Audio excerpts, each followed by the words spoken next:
Broadcasting from the business capital of the world, this is the Podcast Business News Network. Welcome back to the show. We are honored to have our friend and president and manager of Cooper Law, LLC, joining us today. Yes, we're here to talk more about the work he does, and amazing with his negotiations and all that he does. We're going to talk today more about his work here as an attorney. How are you? Good. Well, excited to have you here, hailing from New Haven, Connecticut, but I've heard a little rumor you've traveled a lot. So we're going to find out more about Isaiah and, of course, all that he does. First and foremost, best form of contact for you, would that be cooperlaw.net? icooper at cooperlaw.net. Perfect. Thank you so much. And do you have a phone number we can reach you at? The easiest number is 203-233-4547. I have another one, but I don't use that as much. Perfect. Well, thank you for being here, and we're excited to talk. So give us a little overview, if you don't mind, about what you offer. What type of legal services do you focus on? Well, I'm a business attorney. I help people form companies, but I help people buy and sell companies and buy and sell assets. Transactional work. I think of myself as a transactional attorney. They used to refer to us as corporate attorneys, but since people don't use corporations very much, I think of myself as a transactional attorney or a business attorney. Fantastic. And so I help people buy and sell various assets. I help people open and close assets. I help people with transactions to get bank loans or financing for their business, or to, in some cases with new early stage companies, to raise capital using equity financing, selling interest in their company in order to raise capital for a new business idea. Wow. And I know there's a lot for us to talk about today. We're going to get to, the main points that we want to talk about. But before that, I want to jump into a little bit about yourself. Tell me where you grew up and kind of what inspired you down this path. Because I know you were into music. I thought you were going to be a musician. Could you share a little bit of that story? I am a musician. Mm-hmm. I was a professional musician full-time into my 30s. I didn't go to law school until I was 33, but nonetheless, I've been practicing. I'm completing my 21st year in my own firm, but my 33rd or 34th year of practicing law. So, but I grew up on a farm outside of Middletown, New York, which is 60 miles northwest of New York City. And we raised chickens and sold eggs. And my first business activity was selling eggs. Before anyone had drive-in windows, fast food chains or banks or pharmacies, we had a drive-in window, and the customers could drive the big driveway around the house, come down by the back mudroom where we had a window that we opened and a counter that we would sell eggs from. Wow. So that was my first business. I worked on the farm. I collected eggs. I candled eggs. I don't know if anyone knows, but eggs, before they get packed into your 1 dozen box, they go through a candling process so you can see if there's any cracks or blood spots in the eggs. And then after that, they go on to a series of scales which weigh them out in different sizes. So the heaviest ones get released first, and then the lighter ones get released later, and that's how they differentiate between jumbo, extra large, large, medium, and small. Although you've never seen small eggs. I don't think any store carries anything but large and extra large at this point. Yeah. Oh my goodness. I never even knew that. Yeah. And we grew vegetables and sold excess tomatoes and zucchini a little bit from the same window, but inevitably we'd have too much of something, Wow. Oh my goodness. All right. Continue. I'm sorry. This is fascinating. And then I went away. Then I wanted to study music, and I went away to school. I went to SUNY at Buffalo and to study music education. It's now the University of Buffalo. And after 2 years of being in an intense music education program, studying with a genius who's Edwin Gordon, whose life work was to apply cognitive learning theory to the teaching of music, I became a performance major, and I got a BFA in trombone performance. And then I went on and got a master's degree in trombone performance from Youngstown State University in Ohio. And then I went to Memphis. I wanted to see what Memphis is like. And what was then Memphis State, which is now the University of Memphis, um, wanted me to do a doctorate there. And I did 2 years of work there. And I freelanced at the same time, did recording work for jingles, recorded with the Memphis Symphony, the Memphis Opera, the Memphis Ballet. And then I transferred to USC in Los Angeles and did 2 more years of doctoral work in trombone performance and conducting and some music ed. And I freelanced. I played principal trombone in the Santa Monica Symphony, the Japanese Orchestra, the Korean Orchestra in the Barrio. And every year, the 2 years I was in LA, I played a series of Nutcracker ballets. And then I got a grant to study with a soloist in Germany, which I got a 1 year stipend from the German Academic Exchange Service, and I studied with Herr Professor Armin Rosin, who is a well-recorded trombone soloist from Germany. He's retired now. He's in his 80s. I've been in touch with him recently, and then Professor Rosin went to Israel and did some recitals in Israel and discovered that the principal trombonist in the Jerusalem Symphony Wow. was leaving to go to an opera orchestra in Italy, and that the opening for principal trombonist in Jerusalem came up. And the music director of the Jerusalem Symphony was also music director of the West German Radio Orchestra in Cologne or Frankfurt, I don't remember, but was coming to Stuttgart, where I was living, to conduct the South German Radio Orchestra, and I was able to audition with Gary Bertini for the Jerusalem Symphony job as principal trombone. So that was 84, 85, and then in 85, 86, I was principal trombonist in the Jerusalem Symphony. So I've had an interesting life. You sure have. Wow. Amazing. Congratulations on all this. And could I ask about your mentor as well? That dad? Well, I've had various mentors at various times. My dad died when I was 13, and my uncle Jess was an extraordinarily musical man, led services in my synagogue on all of the Jewish holidays when I was a kid. And he was a musical mentor to me. And at various points in time, he talked to me as a little bit like a dad. So and there was music that he introduced to me that I've used as the foundation for various pieces that I wrote. So, but then I've had other mentors. The other mentor, the musical mentor, when I was in Buffalo, I worked for, my God, my brain just went totally blank. It happens. It, Don't worry. Well, I studied with Dick Myers, who was the principal trombonist in the Buffalo Philharmonic, and I also took lessons from Don.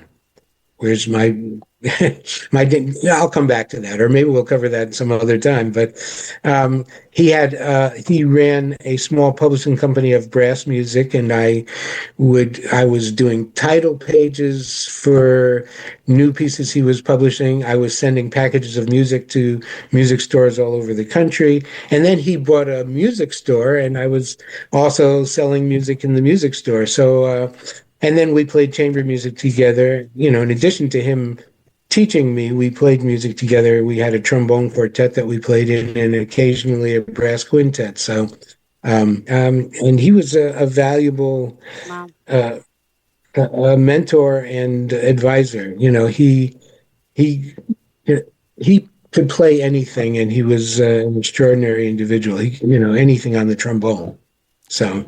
Amazing. Well, thank you for sharing this. And I do want to kind of dive over now into, really the work that you're doing, how you're helping people, structuring companies, acquiring companies, simple estate plans. I mean, there's a lot that you do. And I just want everyone to obviously, realize they need to contact you. Cooper, Isaiah Cooper, how do we contact you? Tell us the phone number again. Well, phone number is 203-233-4547. Email is icooper@cooperlaw.net.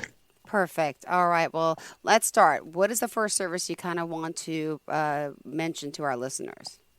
Well, you know, there are a lot of entrepreneurs out there, or people who are running companies, people who are in their 60s and 70s and need to sell those companies as part of their retirement plan. And I'm happy to advise a selling entrepreneur who wants to sell their company Mm-hmm. to some buyer to find a strategic buyer and help them structure a sale of the company. Buying and selling companies is one of the things I can help people with significantly.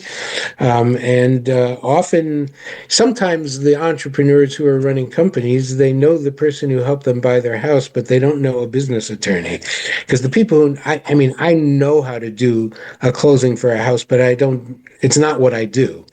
And when you're doing a closing for a house, the people who do that, their paralegals do most of the work, and it's not what I wanted to do. So, but I could refer people to others who do that. But those people who run companies, they need someone like me when they're buying another company, when they're buying assets for their company, to expand into a different area of business, something related, I can help them to do that the right way. But when they're selling their company, I can help them structure the sale and make sure they get their full value for their company to the best of their ability. Beautiful. Thank you for that. What else? What other services do you provide and specialize in? By I've the way, what types of businesses are we talking about? I've represented all sorts of businesses. Having played music, I've helped some music businesses. I've helped performers with performance contracts. I'm interested. There's a CT folk group which I was doing contracts for performers who were coming in to perform for them, and I was doing that as a pro bono thing. But I've done distribution agreements. Done employment agreements for the CEOs of companies, and then sometimes when companies are changing the management, I've done agreements for employing a new CEO or for a new CFO or other major C-level executives in companies. And I've done distribution agreements for various companies, and I've done a whole wide range of things, and I've had some great mentors, people who I worked with. I worked at four law firms before I opened my own firm, and in each place I had various mentors who I learned a great deal from. Well, So when I first started practicing law, I wanted to do more transactional work like what I'm doing now, but I did transactional tax work, and I was at a firm of about 75 attorneys in New York, which doesn't exist anymore. But we represented Carl Icahn, who's a major investor in a lot of companies. He's a well-known person, and I represented others who were, the three tax partners at that firm. One of them was helping people to structure businesses. One was only representing registered investment companies or mutual funds, and I was doing transactions where mutual fund companies. One company was acquiring a portfolio of other mutual funds. And then there was one partner who was representing people in litigation with various tax authorities, which that's not my real area of expertise, but I helped out in very small ways. But that was the first 3 years of my practice. And after that, I moved to Connecticut and started doing more of the type of work I'm doing now, helping entrepreneurs run their companies, hire people, have distribution agreements, have supply agreements from suppliers of the products they needed to make whatever they were making, and and transactions buying and selling companies. wow. Oh my goodness. This is fascinating work you've done and continue to do. And I love hearing these types of stories. It also, it just, proves the type of work that you're doing and shows people that you have clients that keep coming back, right? Yeah, I mean, and then every now and then I do something else.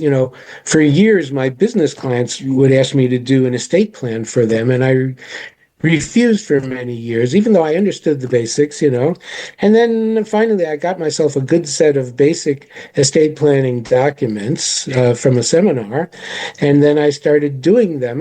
I'll do if someone has a great wealth, I won't do full estate planning for them because there's a lot of complicated things you can do that are more advanced in that area. But just to get someone a last will and testament, a power of attorney document, a durable power of attorney, and an advanced healthcare directive, or I know in Connecticut, I do an advanced healthcare directive, which is also names a healthcare representative who will make decisions in the event that the principal isn't able to make decisions, but also gives instructions of the sort of care they want and in what circumstances they want it.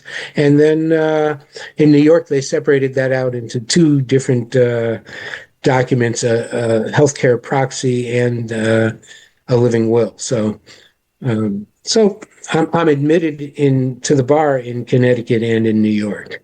Wow. So Oh, amazing. And a lot of the work you're doing, though, are you doing a lot of this type of Zoom telecommunications, or is it still a lot of it in person? I mean, with all the documents and all the signing and in meetings. person, in person and on the phone, but I'm open to doing Zoom meetings and or team meetings some occasionally, but I'm more comfortable.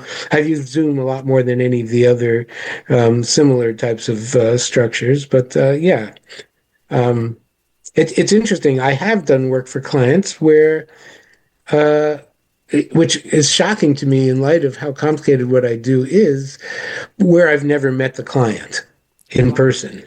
Wow. We've done it all online and via email and occasional phone calls. Amazing. I love hearing this. Oh my goodness. And by the way, you've worked for how many law firms before you started your own practice? Was it four? Four, yeah. One in New York, one in New Haven, one in Hartford, and one in Wilton. Wilton is near Westport in Connecticut. So, Oh my goodness. Fascinating this work you're doing. And what else? I mean, there's still so much more to the services and products you provide. Software licensing, right? Shareholder LLC agreements. And what about estate planning? well, basic estate plans I'll do. If someone has great wealth, I'll find them someone who does the more complicated, higher end stuff for wealthy individuals. But your average mom and pop person can come to me, and I can do a very good job with them and make sure they will get the care they need. So.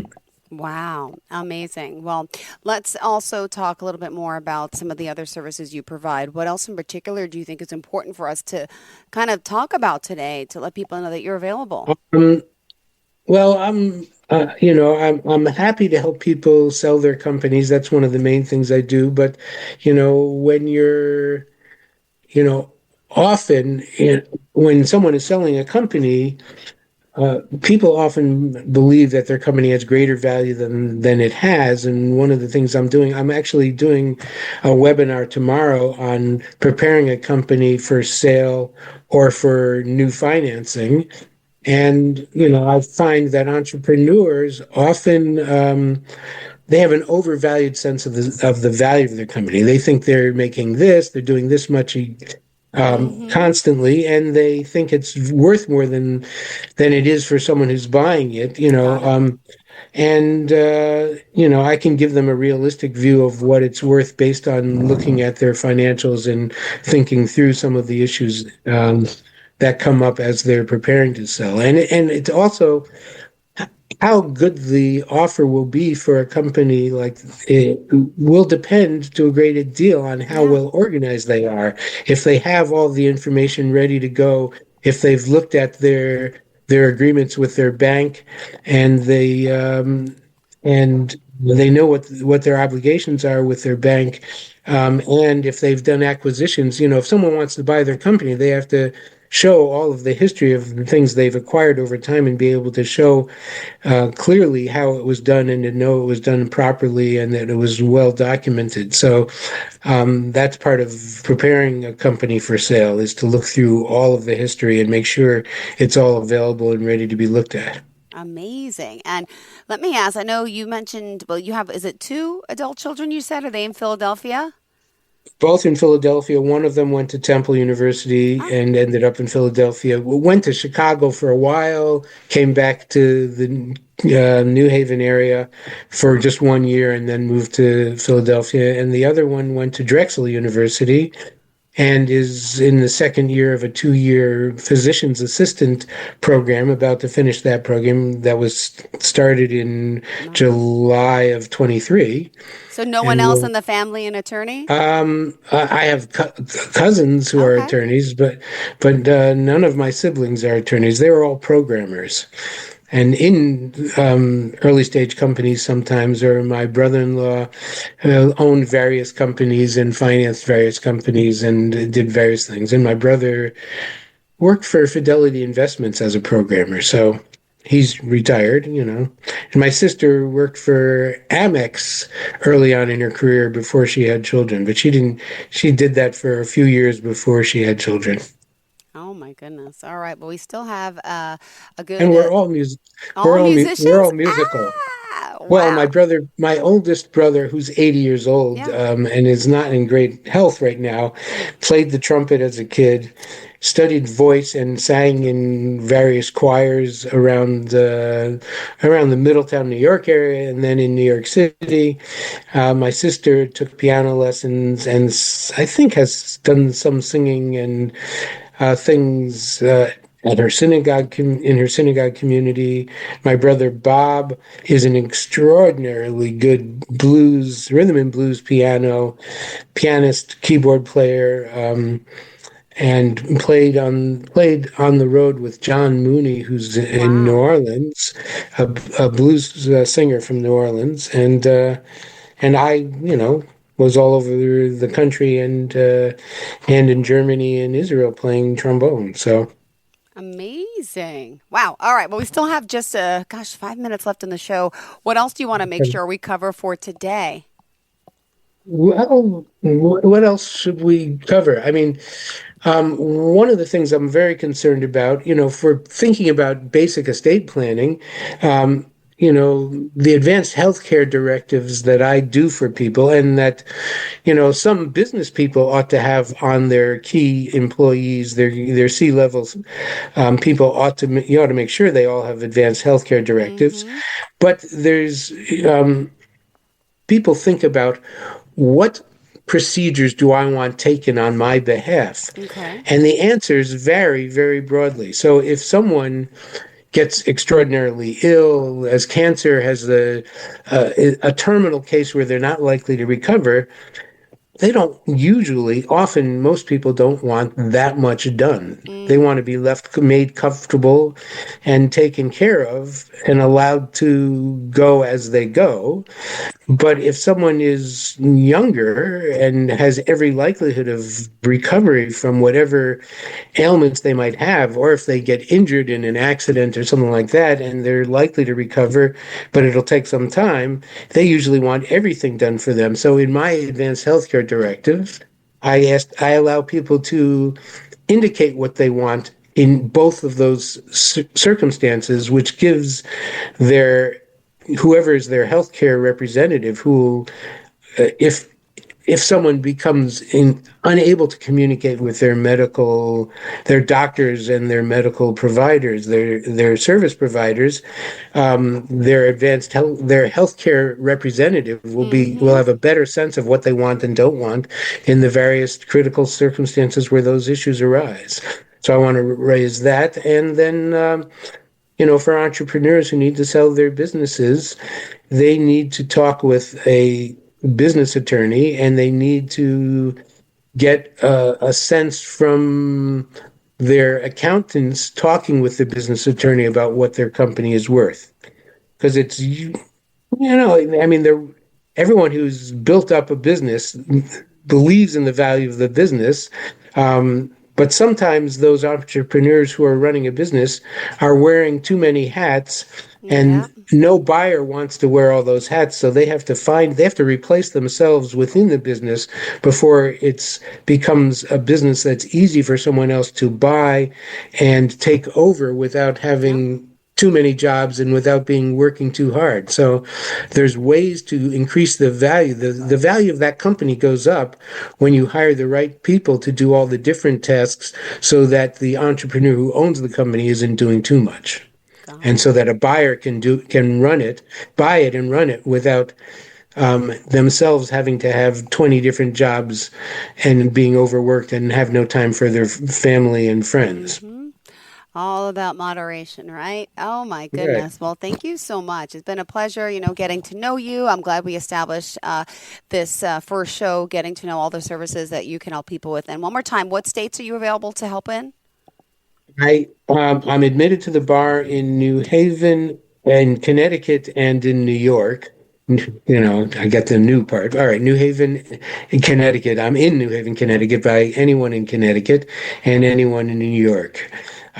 Although, I can help people in both of those states. I'm not admitted in other places, but often Hmm. someone who's running a company in other places, many of the issues aren't particular to that bar, but I don't practice law in any other states. Perfect. All right. Well, thank you so much. Pleasure having you here. And Well, again, thank we you. want to reach out. Remind us one more time how we do so.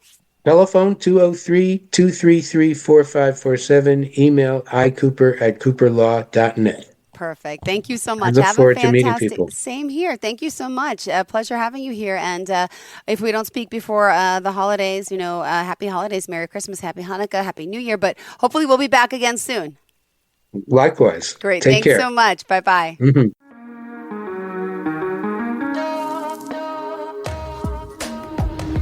Broadcasting from the business capital of the world, this is the Podcast Business News Network. Hey, Dad, how do airplanes fly? What's in this box? Can I touch this? Where does sand come from? Is this tree good for climbing? What happens if I mix these two things together? How are babies made? What does this thing do?